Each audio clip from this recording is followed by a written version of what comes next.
I now recognize the Chairman of the full committee, the gentleman from Virginia, Mr. Goodlatte, for his opening statement. Thank you, Chairman Sensenbrenner. I'm pleased to be here today at this important hearing and to examine the growing epidemic of heroin abuse in our nation. Over the past several months, we've seen an alarming increase in both the availability and use of heroin. This has, not surprisingly, had profound and tragic consequences.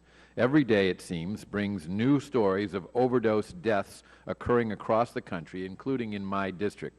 Since January, there have been 11 heroin-related overdoses in the Roanoke Valley, resulting in 9 deaths.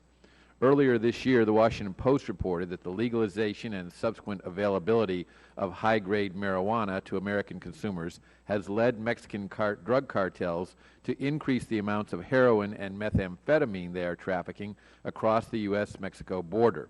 Since 2009, heroin seizures along the border have nearly tripled as law enforcement seized 2,181 kilograms of Mexican heroin last year alone. These are alarming statistics. However, the grim reality is that they should surprise no one. Drug trafficking is an extremely profitable business run by criminals who are interested in one thing: money.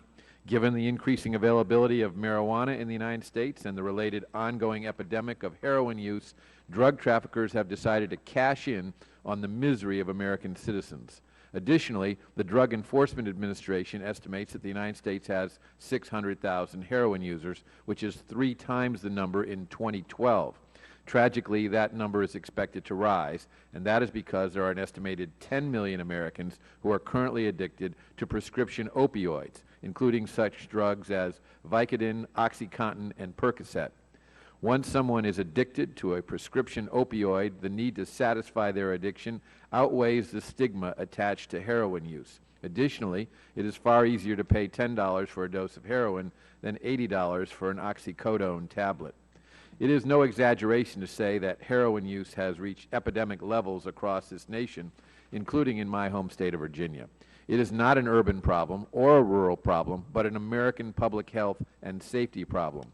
However, despite the increase in heroin and meth production, despite the ongoing heroin epidemic, despite the dramatic surge in deaths, and despite the clear evidence that illicit controlled substances and their purveyors pose a lethal threat to the American people, the Obama administration has continued to shirk its duty to protect this nation from dangerous narcotics. I firmly believe that any solution to the heroin epidemic must have 3 parts. 1, discouraging the use of this dangerous, highly addictive drug.